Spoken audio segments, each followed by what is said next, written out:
യേശുദാന്റെ കുരിശിന്റെ ചുവട്ടിലേക്ക് നാം ഏവരും വന്നിരിക്കുകയാണ്. ഏത് പ്രതിസന്ധികൾ വന്നാലും എൻ്റെ കർത്താവിൻ്റെ പീഡാനുഭവത്തെ ധ്യാനിപ്പാൻ എനിക്ക് കഴിയണം എന്ന ചിന്തയാണ്. കോവിഡ് റെസ്ട്രിക്ഷൻസ് ഉണ്ടെങ്കിലും പ്രിയപ്പെട്ടവരായി നിങ്ങളേവരും ഈ വിശുദ്ധ ദേവാലയത്തിലേക്കും ഈ ഗോകുലതായുടെ ചുവട്ടിലേക്കും കടന്ന് വന്നിട്ടുള്ളത്. വന്നു ചേർന്ന എല്ലാവരെയും, ഭവനത്തിലായിരിക്കുന്ന ഏവരെയും, നിങ്ങളുടെ മനസ്സിനെയും ശരീരത്തെയും ഈ കുരിശിന്റെ ചുവട്ടിൽ സമർപ്പിക്കുകയാണ്. എല്ലാവരുടെയും ശ്രദ്ധ ഈ ധ്യാനം തീരുന്നത് വരെ എന്നിൽ ഉണ്ടാകണമെന്ന് സ്നേഹത്തോടെ നിങ്ങളോട് അഭ്യർത്ഥിക്കുകയാണ്.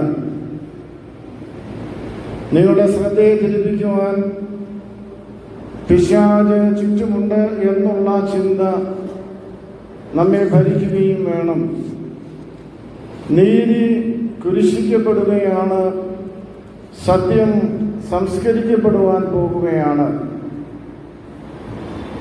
ഈ സത്യമാകുന്ന യേശുദമ്പുരാനെ കുരിശിലേക്ക് ഇത്രയും വേഗം അടുപ്പിച്ചതിന് ചില കാരണങ്ങൾ ഉണ്ട്. അവയിൽ ചിലതൊക്കെ നമുക്ക് ഈ സന്ദർഭത്തിൽ അറിയാം. അവ നിങ്ങളുടെ മനസ്സിലേക്ക് കൊണ്ടുവരിക എന്നുള്ളതാണ് ഈ സമയത്ത് ഞാൻ ആഗ്രഹിക്കുന്നത്. ഇന്നലെ പെസഹ പെരുന്നാൾ ആചരിക്കുകയുണ്ടായി. പെസഹ പെരുന്നാളിന് മുൻപ്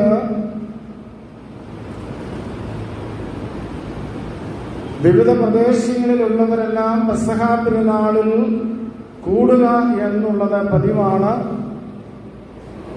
അത് ആഴ്ചകൾക്ക് മുൻപേ തന്നെ ഇടം കണ്ടെത്തുവാനായി ജെറുസലേമിലേക്ക് വരുന്ന ഒരു പതിവുണ്ട്. ജെറുസലേമിൽ വന്ന് ടെന്റ് കെട്ടി താമസിക്കുന്ന രീതിയാണ് ഉള്ളത്.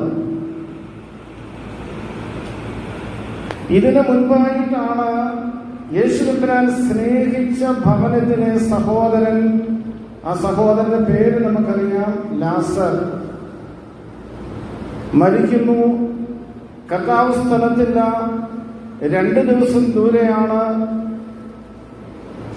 ഈ വിവരം കർത്താവ് പറഞ്ഞതിന് ശേഷം 2 ദിവസത്തെ യാത്ര ചെയ്ത് മാർത്തയുടെയും മറിയയുടെയും ഭവനത്തിലേക്ക് വരുന്നു. അവരുടെ കണ്ണുനീര് ഒപ്പുന്നു. കബറിങ്കിൽ ചെന്ന് ചീഞ്ഞ് അഴുകിയതായ ലാസറിനെ വിളിച്ച് ഉയർത്ത് എഴുന്നേൽപ്പിക്കുന്നു. ഈ ഒരു സംഭവം സാധാരണ സംഭവമല്ല, അസാധാരണമായ സംഭവം തന്നെയാണ്. ഇത് അറിഞ്ഞു കേട്ടുകൊണ്ട് യേശുവിന്റെ പിന്നാലെ പെസഹ പെരുന്നാളിന് വന്നതായ ജനം യേശുവിന്റെ പിന്നാലെ കൂടുകയാണ്. ഇത് കണ്ടിട്ട് അസൂയ പൂർണ്ണ മഹാപുരോഹിതന്മാരും പരീശന്മാരും യേശുവിനെ എങ്ങനെയെങ്കിലും ജനത്തിൽ നിന്ന് അകറ്റണം, യേശുവിനെ എങ്ങനെയെങ്കിലും ഒടുക്കണം എന്ന് ചിന്തിച്ചുകൊണ്ട് ഇരിക്കുകയാണ്. ആ സന്ദർഭത്തിലാണ് ദാവീദിന്റെ സിംഹാസനം ഒഴിഞ്ഞു കിടക്കുന്നു. ആ സിംഹാസനത്തിലേക്ക് ദാവീദ് പുത്രന് ഓശന്ന എന്ന് പറഞ്ഞുകൊണ്ട് ജനം യേശുദമ്പുരാനെ ജെറുസലേം ദേവാലയത്തിലേക്ക് എഴുന്നള്ളിക്കുന്നത്. മഹാപുരോഹിതന്മാരും പരീശന്മാരും ജനപ്രമാണികളും ജനത്തെ വിലക്കുന്നുണ്ട്. വിലക്കുന്ന സന്ദർഭത്തിൽ യേശുദമ്പുരാൻ പറയുന്നത് എന്താണ്? നിങ്ങൾ ആർത്തു വിളിച്ചില്ല എങ്കിൽ ഈ കല്ലുകൾ ആർത്തു വിളിക്കും എന്ന് യേശുദമ്പുരാൻ പറയുന്നു. യെരൂശലേം ദേവാലയത്തിൽ യേശുദമ്പുരാൻ കഴുതപ്പുറത്ത് കയറി എത്തിച്ചേരുകയാണ്. വളരെ അധികാരമുള്ളവനായി ചാട്ടവാർ എടുത്തുകൊണ്ട് ദേവാലയത്തിൽ വിൽക്കുന്നവരെയും വാങ്ങുന്നവരെയും കച്ചവട സമുച്ചയത്തെ മുഴുവൻ അവിടെ നിന്ന് നീക്കം ചെയ്തിട്ട് യേശു തമ്പുരാൻ പറയുന്നു, എന്റെ ആലയം പ്രാർത്ഥനാലയമാണ്, അതിനെ കള്ളന്മാരുടെ ഗുഹയാക്കി തീർക്കുവാനായിട്ട് ഞാൻ അനുവദിക്കുകയില്ല. ഇത്രയുമായപ്പോൾ മഹാപുരോഹിതന്മാർക്കും പരീശന്മാർക്കും ശാസ്ത്രിമാർക്കും കാര്യം മനസ്സിലായി. ഇവനെ നമ്മുടെ കയ്യിൽ ഒതുക്കുവാനായിട്ട് സാധിക്കുകയില്ല. ജനമെല്ലാം ഇവന്റെ പിന്നാലെ പിന്തിരിയുകയാണ്. അങ്ങനെ പ്രക്ഷുബ്ധമായ ഒരു സാഹചര്യം യെരൂശലേമിലും യെരൂശലേം ദേവാലയത്തിലും ദേവാലയത്തിന്റെ ചുറ്റുവട്ടത്തും സംജാതമായ സന്ദർഭത്തിൽ മർക്കോസിന്റെ സുവിശേഷം 14-ാമത്തെ അധ്യായം 1-ാമത്തെ വചനത്തിൽ പറയുന്നുണ്ട്, അപ്പോൾ മഹാപുരോഹിതന്മാരും ശാസ്ത്രിമാരും അവനെ ഉപായത്താൽ പിടിച്ചു കൊല്ലേണ്ടതിന് എങ്ങനെ എന്ന് അന്വേഷിച്ചു. ഇവരുടെ കൈകളിൽ കരങ്ങളിൽ യേശു തമ്പുരാൻ ഒതുങ്ങുകയില്ല എന്ന് മനസ്സിലായപ്പോൾ യേശു തമ്പുരാനെ എങ്ങനെയെങ്കിലും ഒടുക്കുവാനായിട്ട് ഇവർ ആലോചിക്കുകയാണ്. അപ്പോഴാണ് ബഥാനിയിൽ കുഷ്ഠരോഗിയായ ശീമോന്റെ ഭവനത്തിൽ യേശു തമ്പുരാൻ ഇരിക്കുന്ന സന്ദർഭത്തിൽ ഒരു സ്ത്രീ വിലയേറിയതായ സ്വച്ഛ ജഡമാംസ തൈലം എടുത്തുകൊണ്ട് ഭരണി പൊട്ടിച്ച് യേശു തമ്പുരാന്റെ തലയിൽ ഒഴിക്കുന്നതായിട്ട് കാണുന്നു. അവിടെ കൂടിയിരുന്നവരൊക്കെ ഈ സ്ത്രീയെ ശാസിക്കുകയാണ്. അവര് പറയുന്നു, 300-ൽ അധികം വെള്ളിക്കാശിന് ഇനി വിൽക്കാമായിരുന്നുവല്ലോ എന്ന് പറഞ്ഞുകൊണ്ട് ഈ സ്ത്രീയെ ഭർസിക്കുകയാണ്. അവിടെ ഭർസിച്ചത് ആരെന്ന് പറയുന്നില്ല എങ്കിൽ പോലും ഒരു കാര്യം നമുക്ക് മനസ്സിലാക്കുവാൻ സാധിക്കുന്നുണ്ട്. ശിഷ്യ സമൂഹത്തിലെ പണസഞ്ചി സൂക്ഷിച്ചിരുന്ന വ്യക്തി യൂദയാണ്. ഒരുപക്ഷെ ഈ യൂദയുടെ നേതൃത്വത്തിൽ ആയിരിക്കണം ഈ സ്ത്രീയെ ശാസിച്ചത് എന്ന് നമുക്ക് അനുമാനിക്കാൻ, നമുക്ക് ചിന്തിക്കുന്നതിൽ തെറ്റില്ല. പലപ്പോഴും ദ്രവ്യത്തിന്റെ കണക്ക് പറയുന്നവർ സൂക്ഷിക്കുക, ദ്രവ്യാഗ്രഹികളായിരിക്കുവാനായിട്ടുള്ള സാധ്യതയുണ്ട്. ഈ ദ്രവ്യത്തിന്റെ കണക്ക് പറഞ്ഞ യൂദയെ ലക്ഷ്യമിട്ടുകൊണ്ട് മഹാപുരോഹിതന്മാരും പരീശന്മാരും തന്റെ ചാരന്മാരെ യൂദയുടെ സന്നിധിയിലേക്ക് 30 വെള്ളിക്കാശുമായിട്ട് അയക്കുന്നു. ദ്രവ്യാഗ്രഹി ദ്രവ്യം കാണുമ്പോൾ മോഹപരവശനായി തീരുമെന്നുള്ള വലിയൊരു സന്ദേശമാണ് ഇവിടെ കാണുന്നത്. ഈ 30 വെള്ളിക്കാശ് കണ്ട് സംഭ്രമം പൂണ്ട ഈ യൂദ തന്റെ അരുമനാഥനെ ഒറ്റിക്കൊടുക്കുവാനായിട്ട് തീരുമാനിക്കുകയാണ്. യൂദായുടെ ക്രമീകരണങ്ങൾ മനസ്സിലാക്കിയ യേശു തമ്പുരാൻ സ്വയം ചിന്തിച്ചു, എന്റെ സമയം അടുത്തു, എന്റെ സമയം അടുത്തു എന്ന് മനസ്സിലാക്കിയ യേശു തമ്പുരാൻ, ഞാൻ ഇന്നലെ സൂചിപ്പിച്ചതുപോലെ ശിഷ്യ സമൂഹത്തിന്റെ പ്രായം കൂടിയതായ പത്രോസിനെയും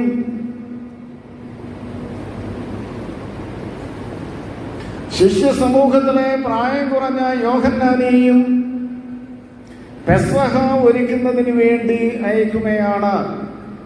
അങ്ങനെ പെസഹ എന്ന് പറയുന്നത് ഇന്ന് കുരിശിന്മേൽ മുറിക്കപ്പെടുവാൻ പോകുന്ന കർത്താവിന്റെ ശരീരത്തിന്റെയും രക്തത്തിന്റെയും കൗനാശികമായ ആവിഷ്കാരമാണ് എന്ന് ഞാൻ ഇന്നലെ സൂചിപ്പിക്കുകയുണ്ടായി.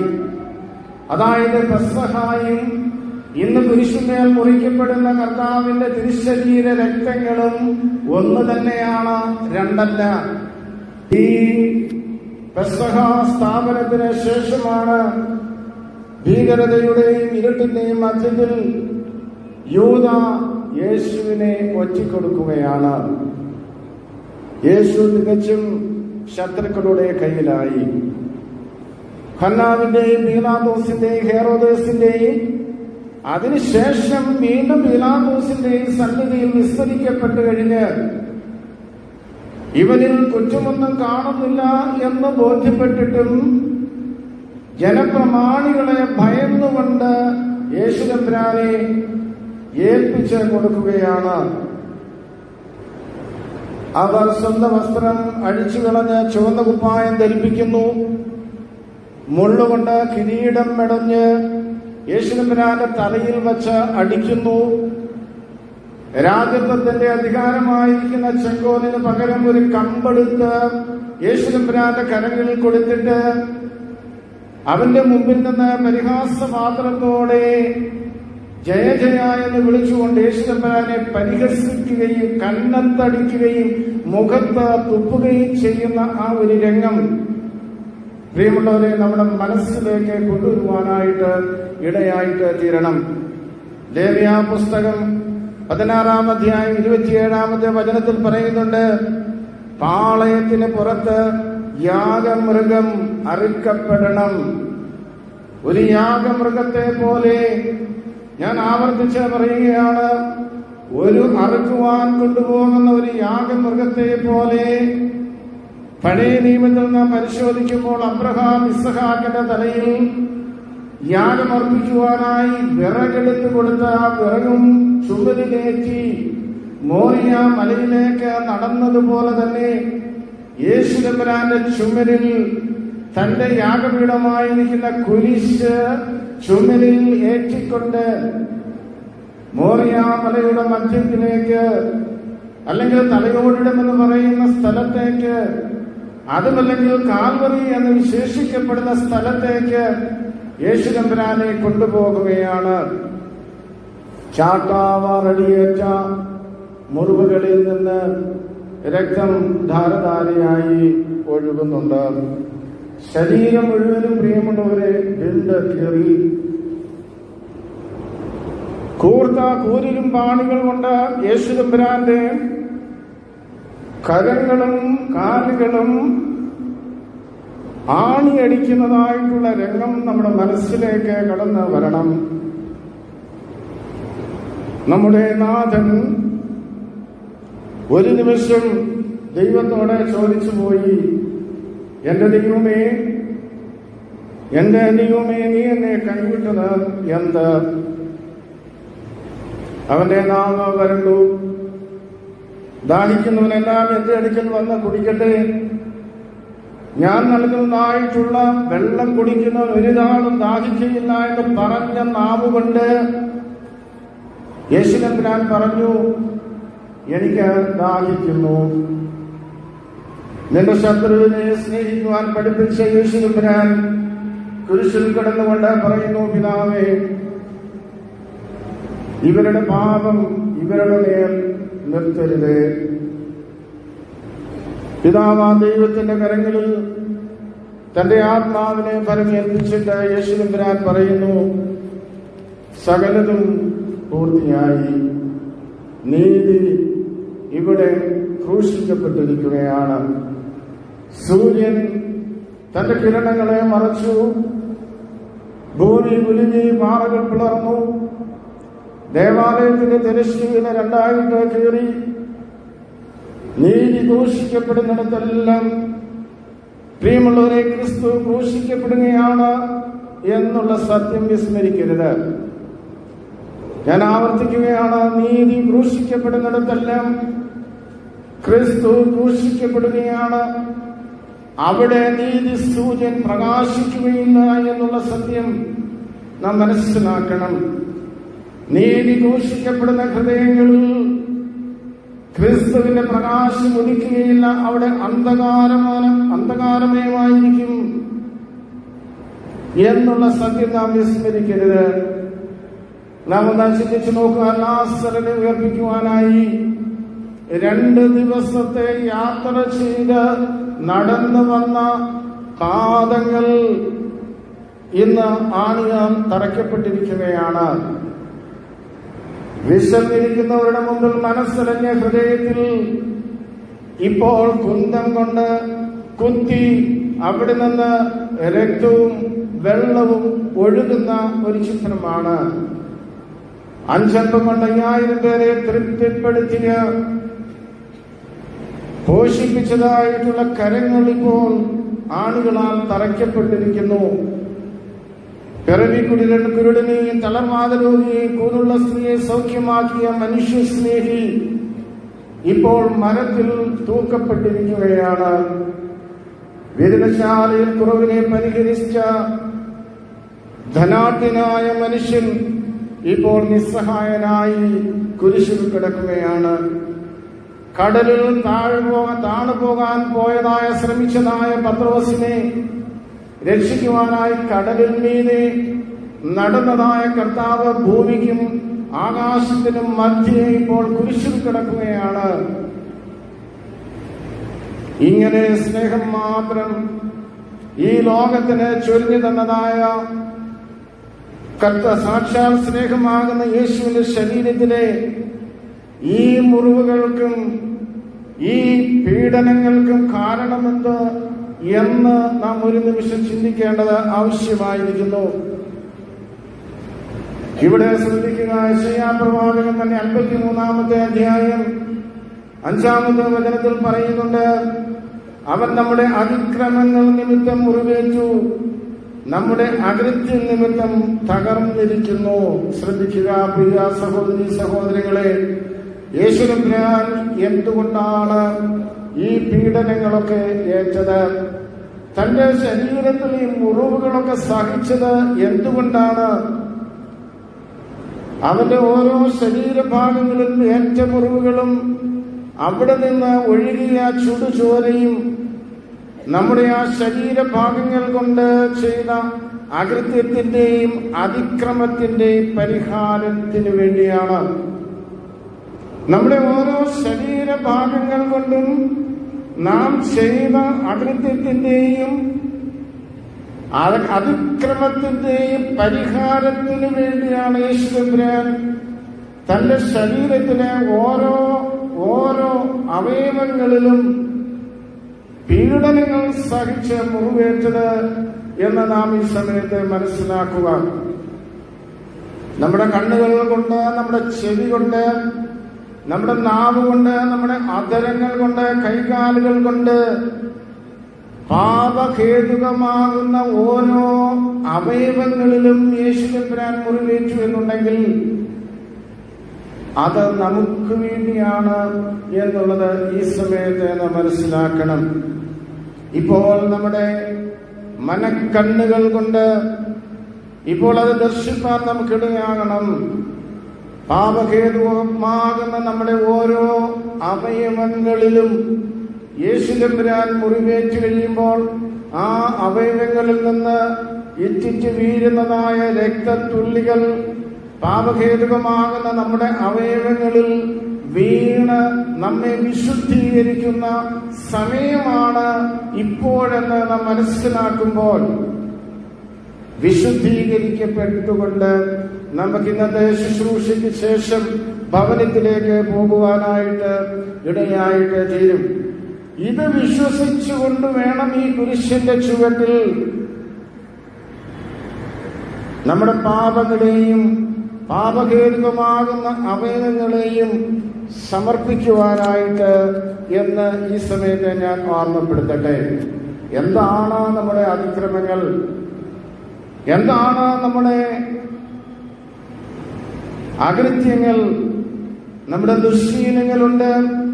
നിങ്ങൾ ശ്രദ്ധിക്കുക, അധാർമികമായിട്ടുള്ള പ്രവൃത്തികളുണ്ട്, നീതി നിഷേധമുണ്ട്, സ്വാർത്ഥതയുണ്ട്, സ്വജനപക്ഷപാതമുണ്ട്, ഏഷണി പറയുക എന്നുള്ളതുണ്ട്. ഇങ്ങനെ ഇതൊക്കെ വലിയ വലിയ പാപങ്ങളാണെന്ന് മനസ്സിലാക്കുന്ന അവസ്ഥയിലേക്ക് നമ്മുടെ മനസ്സ് രൂപാന്തരപ്പെടുന്ന സാഹചര്യത്തിലേക്ക് കടന്നു വരുവാനായിട്ടിടയായിട്ട് തീരണം. ഇത് പ്രിയമുള്ളവരെ ആദ്യം നമുക്ക് രസകരമായിട്ട് തോന്നാം. പക്ഷെ വചനം പറയുന്നത് എന്താണെന്നറിയാമോ? ഒടുക്കം അത് സർപ്പം പോലെ കടിക്കും, പിന്നീട് അത് അണലി പോലെ കൊത്തും.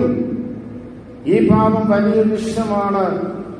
അത് മരണത്തിന്റെ താഴ്വരയിലേക്ക് നമ്മെ കൊണ്ടുപോകുമാകയാൽ അതിക്രമങ്ങൾ വിട്ടോടുവാനായി, അകൃത്യങ്ങൾ വിട്ടോടുവാനായി ഇന്ന് ഈ വലിയ വെള്ളിയാഴ്ച ദിവസം ഈ കുരിശിനെ ധ്യാനിക്കുന്ന സന്ദർഭത്തിൽ നമുക്ക് ഇടയായിട്ട് തീരേണ്ടത് ആവശ്യമാണ്.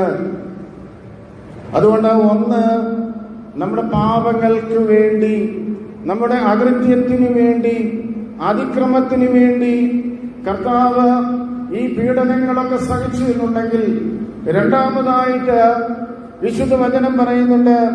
53-ാമത്തെ അധ്യായത്തിൽ യെശയ്യാ പ്രവചനം 4-ാം വചനത്തിൽ പറയുന്നുണ്ട്, സാക്ഷാൽ നമ്മുടെ രോഗങ്ങളെ അവൻ വഹിച്ചു, നമ്മുടെ വേദനകളെ അവൻ ചുമന്നു.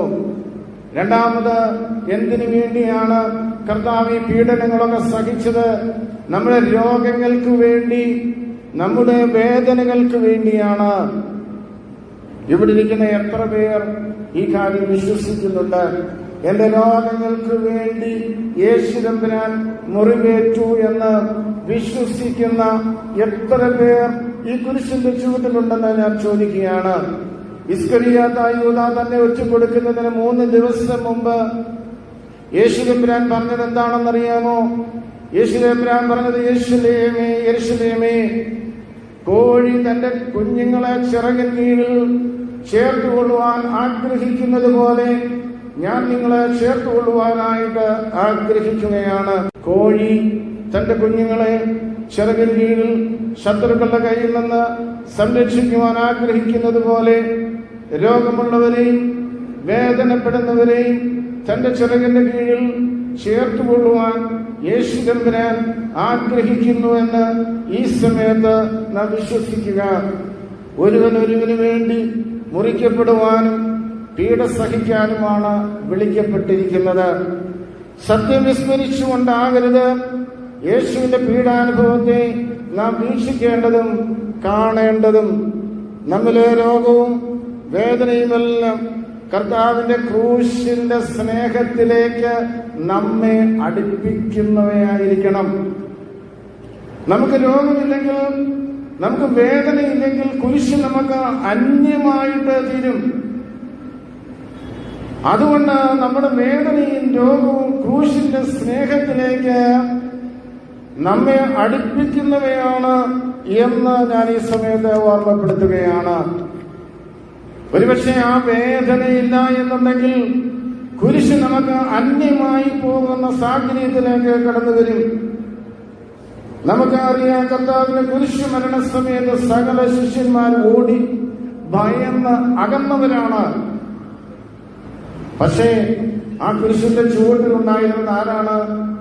യോഹന്നാനും യേശുവിന്റെ അമ്മയും യേശുവിനെ സ്നേഹിച്ച ചില സ്ത്രീകളും മാത്രമാണ് ഈ കുരിശിന്റെ ചുവട്ടിലുണ്ടായിരുന്നത്.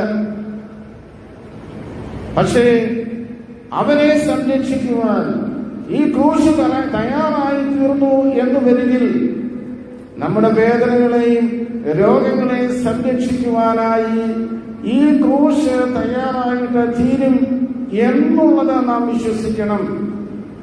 ഇന്ന് ആധുനികമായ ഒരു സംസ്കാരമുണ്ട്. വേദന വരുമ്പോൾ കുരിശിനെ തള്ളിപ്പറയുക എന്നത്. സ്ത്രീകൾക്ക് ഒരു പ്രത്യേകതയുണ്ട്. കുരിശിന്റെ രൂപമായ കെട്ടുതാലി പോലും പലപ്പോഴും വേദന വരുന്ന സന്ദർഭത്തിൽ പറിച്ചു കളഞ്ഞുകൊണ്ട് മറ്റു സാഹചര്യത്തിലേക്ക് ഓടിപ്പോകുന്നതായിട്ടുള്ള രീതി. പക്ഷേ ശത്രുക്കൾ മുമ്പിൽ നിൽക്കുമ്പോൾ യോഹന്നാനും യേശുവിന്റെ അമ്മയും ചില സ്ത്രീകളും അവിടെ നിന്ന് ഓടിപ്പോകാതെ കുരിശിന്റെ തണലിൽ അഭയം പ്രാപിച്ചു എന്നുള്ളത് നമുക്ക് വ്യക്തമായി വിശുദ്ധ വചനം പറഞ്ഞു തരുമ്പോൾ, കുരിശിനെ വ്യാധി വരുമ്പോൾ തള്ളിപ്പറയുകയല്ല, കുരിശിന്റെ സന്നിധിയിലേക്ക് അടുക്കുകയാണ് വേണ്ടത് എന്ന് ഈ സമയത്ത് ഞാൻ ഓർമ്മപ്പെടുത്തുകയാണ്. ഒരു സംഭവം മാത്രം പറഞ്ഞുകൊണ്ട് ഈ വചനത്തിൽ നിന്ന് ഞാൻ വിരമിക്കാമെന്ന് ആഗ്രഹിക്കുകയാണ്. ഒരുപക്ഷെ നിങ്ങൾ കേട്ടിരിക്കാം, ഒരിക്കൽ വലിയ കൊലപാതകത്തിന് ശിക്ഷിക്കപ്പെട്ട ഒരു കൊലയാളി, അദ്ദേഹം വധശിക്ഷയും കാത്ത് ജയിലിൽ കിടക്കുന്നതായിട്ടുള്ള ഒരു സാഹചര്യം. പുരോഹിതന്മാരൊക്കെ ജയിൽ സന്ദർശിക്കുന്നതായിട്ടുള്ള സന്ദർഭമുണ്ട്. ജയിലിൽ കിടക്കുന്ന ഈ വ്യക്തികളെ കാണുവാനായി ഒരു പുരോഹിതൻ കടന്നു ചെല്ലുന്നു. ഈ പുരോഹിതൻ ഒരു വേദപുസ്തകം എടുത്ത് ഈ വധശിക്ഷ കാത്തുകിടക്കുന്ന വ്യക്തിയുടെ കയ്യിൽ കൊടുത്തു. ഈ പുരോഹിതൻ പോയ മാത്രയിൽ ഇദ്ദേഹം എന്താ ചെയ്തതെന്നറിയാമോ? ഈ വേദപുസ്തകം എടുത്ത് ജയിലിന്റെ മൂലയിലേക്ക് എറിയുകയുണ്ടായി. സന്ധ്യയായി. അദ്ദേഹം ഉറങ്ങാനായിട്ട് കിടന്നു. ഉറങ്ങിയ സന്ദർഭത്തിൽ ഒരു സ്വപ്നം അദ്ദേഹം രാത്രിയിൽ കണ്ടു. അങ്ങ് അകലെ പ്രകാശമാനമായിട്ടുള്ള ഒരു നഗരം. ആ നഗരത്തിൽ നിന്ന് ഇമ്പമായ ഗാനങ്ങൾ കേൾക്കുന്നുണ്ട്. ആ നഗരത്തിൽ നിന്ന് സുഗന്ധം അവന്റെ അരികിലേക്ക് ഒഴുകി വരികയാണ്. അവിടെ താമസിക്കുന്നവരെയൊക്കെ അദ്ദേഹത്തിനെ കാണാം. അവരെല്ലാം നല്ല തേജസ്സുള്ളവരാണ്. ആ തേജസ്സുള്ളവരുടെ മധ്യത്തിൽ തന്റെ ചെറുപ്പകാലത്ത് തന്നെ വിട്ടുപിരിഞ്ഞ തന്റെ അമ്മയെ ഈ മനുഷ്യൻ കാണുകയാണ്.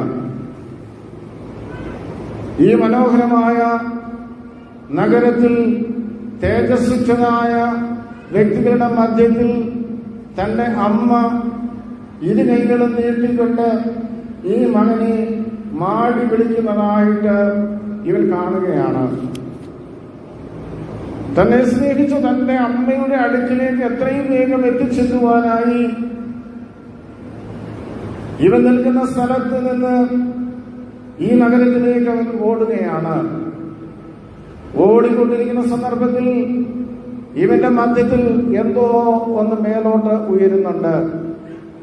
ഇവന് മനസ്സിലായി, എനിക്ക് ഈ നഗരത്തിൽ എന്റെ അമ്മയുടെ അടുത്ത് എത്തിച്ചേരുവാനായിട്ട് സാധിക്കുകയില്ല. ശീഘ്രം അവൻ വേഗം ഓടുകയാണ്.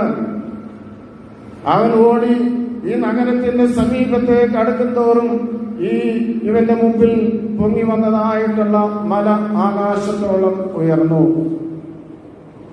ഇവൻ ആ നഗരത്തിൽ എത്തിച്ചേരുവാനായിട്ട് സാധിച്ചില്ല. അവന് വളരെ സങ്കടമായി. അവൻ വാവിട്ട് കരയുവാനായിട്ട് തുടങ്ങി. അവന് ചെറുപ്പകാലത്ത് തന്റെ അമ്മയെ ഒന്ന് സന്തോഷത്തോടെ കാണുന്നതിന് മുമ്പ് തന്നെ തന്റെ ജീവിതത്തിൽ നിന്ന് അമ്മയെ പറിച്ചെടുത്ത ആ അമ്മയുടെ സ്നേഹം ഒന്ന് അനുഭവിക്കുവാനായി അവൻ ആഗ്രഹിച്ച മാത്രയിൽ അതിനുള്ള അവസരം ലഭിക്കാതെ അവന്റെ അമ്മയ്ക്കും അവനും മധ്യത്തിൽ വലിയൊരു മല ഉയർന്ന് പൊങ്ങുകയാണ്. അവൻ വളരെ കരഞ്ഞു. അവൻ നിലവിളിച്ചു. അവൻ ഓടി മലയുടെ അടുത്തെത്തി. എത്തിയ സന്ദർഭത്തിൽ അവൻ മനസ്സിലായി, ഇതൊരു മലയല്ല, ഇത് ചതുരാകൃതിയിലുള്ള കല്ലുകൾ കൊണ്ട് പണിത വലിയ ഒരു മതിൽക്കെട്ടാണ്. അവൻ അവിടെ തിരിഞ്ഞ് സൂക്ഷിച്ചു നോക്കിയപ്പോൾ ഈ ഓരോ ചതുരാകൃതിയിലുള്ള കല്ലുകളിലും അവന്റെ ആരോഗ്യ ദൃഢഗാത്ര സമയത്ത് അവൻ ചെയ്ത പാപങ്ങൾ ഓരോന്ന് എഴുതി വെച്ചിരിക്കുന്നത് കാണുകയാണ്.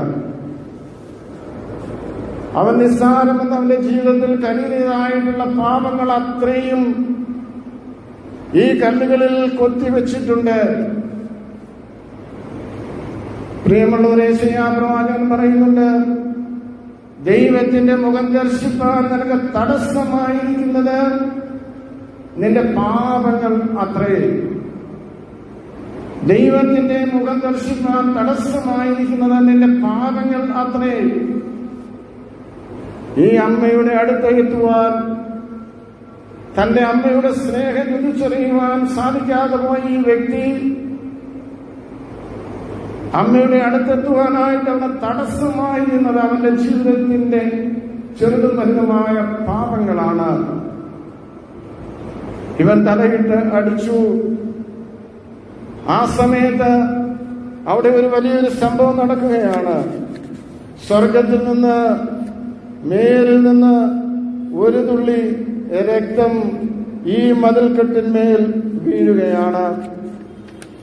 ഈ മതിൽക്കെട്ടിന്മേൽ വീണതായിട്ടുള്ള ഈ രക്തം കൊണ്ട് ആ മതിൽ മുഴുവൻ ഉരുകി ഉരുകി ഇല്ലായ്മയായിട്ട് തീരുന്നു. ആ സമയത്ത് ഒരു അശരീരി കേൾക്കുകയാണ്, യേശുവിന്റെ രക്തം സകല പാപവും പോക്കി നമ്മെ ശുദ്ധീകരിക്കുന്നു. യേശുവിന്റെ രക്തം സകല പാപവും പോക്കി നമ്മെ വിശുദ്ധീകരിക്കുന്നു. സ്വപ്നം അവിടെ അവസാനിച്ചു. അവൻ രാവിലെ എഴുന്നേറ്റ് നോക്കിയ സന്ദർഭത്തിൽ അവിടെ ഒന്നും തന്നെ കാണുവാനായിട്ടില്ല. ഒരു സാധനം കാണുന്നുണ്ട്. എന്താണെന്നറിയാമോ? അവൻ വലിച്ചെറിഞ്ഞതായിട്ടുള്ള ജയിലിന്റെ മൂലയിൽ ഒരു വേദപുസ്തകമുണ്ട്. അവൻ ആ വേദപുസ്തകം എടുത്ത് തുറന്നു നോക്കിയ സന്ദർഭത്തിൽ അവന് ലഭിച്ചത് യോഹന്നാന്റെ 1-ാമത്തെ പുസ്തകം 1-ാമത്തെ അധ്യായം 7-ാമത്തെ വചനമാണ്. അവിടെ ഇപ്രകാരം എഴുതിയിരിക്കുന്നു, അവന്റെ പുത്രനായ യേശുവിന്റെ രക്തം സകല പാപവും പോക്കി നമ്മെ വിശുദ്ധീകരിക്കുന്നു. തുടർന്ന് 9-ാമത്തെ വചനത്തിലുണ്ട്, നാം നമ്മുടെ പാപങ്ങളെ ഏറ്റുപറയുന്നു എന്നുണ്ടെങ്കിൽ അവൻ നമ്മോട് പാപങ്ങളെ ക്ഷമിച്ച് സകല അനീതിയും പോക്കി നമ്മെ വിശുദ്ധീകരിപ്പാൻ തക്കവണ്ണം വിശ്വസ്തനും നീതിമാനുമാകുന്നു. കർത്താവിൽ പ്രിയമുള്ളവരെ, നമുക്ക് പാപമില്ലെന്ന് തോന്നിയേക്കാം. നാം പാപികളാണെന്ന് ഒരുപക്ഷെ നമുക്ക് തോന്നുകയില്ല. ഞാൻ ഈ കഴിഞ്ഞ ദിവസങ്ങളിലൊക്കെ മനസ്സിലാക്കിയിട്ടുള്ള ഒന്നാണ്, പലർക്കും പാപമില്ല. അവരുടെ ചിന്തയിൽ പോലും പാപം എന്താണെന്ന് അറിയുകയില്ല. പക്ഷെ യോഹന്നാൻ ശ്ലീഹ പറയുന്നുണ്ട്, നിനക്ക് പാപമില്ല എന്ന് നീ പറയുന്നു എന്നുണ്ടെങ്കിൽ തന്നെ നീ പാപിയാണ്. പാപമില്ല എന്ന് തന്നെ മനസ്സിൽ തോന്നുന്നു എന്നുണ്ടെങ്കിൽ തന്നെ നീ പാപിയാണ്. പ്രിയമുള്ളവരെ, പാപമില്ല എന്ന് പറയുന്നത് കേൾക്കുമ്പോൾ തന്നെ ഹൃദയം പിടയ്ക്കുകയാണ്. പാപമില്ലാത്തവനായി ഈ ലോകത്ത് ഒരുവൻ മാത്രമേ ഉള്ളതാരാണ്? യേശു തമ്പുരാൻ മാത്രമാണ്. ഈ സത്യം അറിഞ്ഞിരിക്കുകയാണ് ഈ സത്യത്തെ ക്രൂശിക്കുവാനായി നമ്മുടെ വിശ്വാസികൾ ശ്രമിക്കുന്നത് എന്ന് ഓർക്കുമ്പോൾ ഹൃദയം പലപ്പോഴും പിടയുന്നുണ്ട്. അതുകൊണ്ട് ഈ വചനം നമ്മെ ഓർമ്മപ്പെടുത്തുന്നു, നിന്റെ പാപം പോക്കി യേശുവിന്റെ രക്തം നിന്നെ വിശുദ്ധീകരിക്കുവാനായിട്ട് പര്യാപ്തമാണ്. ആകയാൽ ഈ ക്രൂശിന്റെ ചുവട്ടിൽ പ്രിയമുള്ളവരെ, നിങ്ങളുടെ പാപങ്ങളെ ഓർത്ത് അനുദപിച്ച് ഇവിടെ ഏറ്റുപറഞ്ഞ് നിങ്ങളുടെ രോഗങ്ങളെയും നിങ്ങളുടെ വേദനകളെയും ഈ ക്രൂശിന്റെ ചുവട്ടിൽ ഇന്ന് ഇറക്കി വെച്ച് ഈ ക്രൂശിനെ ധ്യാനിക്കാനായിട്ട് കഴിയുമെന്നുണ്ടെങ്കിൽ ഈ ക്രൂശിൽ നിന്ന് ഒഴുകുന്ന രക്തം നിങ്ങളുടെ പാപങ്ങളുടെ മേൽ വീണ് അത് ഇല്ലായ്മ ചെയ്ത് വിശുദ്ധീകരിക്കപ്പെട്ട് സ്വന്തം ഭവനത്തിലേക്ക് കടന്നു പോകുവാനായിട്ട് ഇടയായിട്ട് തീരും. ഇത് മാത്രമാണ് എനിക്കിന്ന് ഓർമ്മപ്പെടുത്തുവാനായിട്ടുള്ളത്.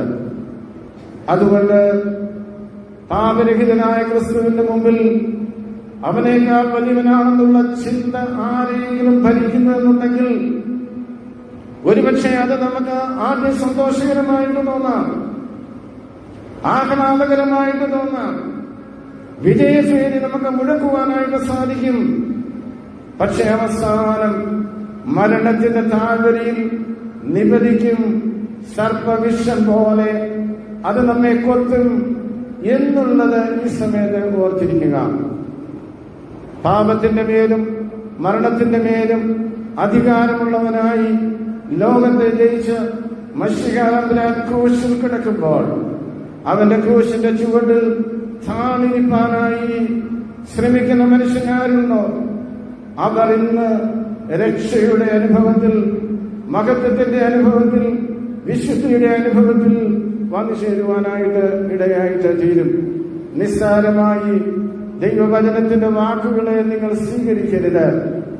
അതിനെ അതിന്റെ അർത്ഥത്തിൽ പൂർണ്ണ അർത്ഥത്തോടെ സ്വീകരിക്കുവാനായിട്ടിടയായി തീരുന്നു എന്നുണ്ടെങ്കിൽ നിങ്ങളുടെ മേൽ ഈ ക്രൂശിൽ നിന്ന് കർത്താവിന്റെ രക്തം വീണ് നിങ്ങളുടെ പാപങ്ങളെയും വേദനകളെയും രോഗങ്ങളെ ശമിപ്പിക്കുവാൻ ഈ ദിവസം സംഗതിയായി തീരും.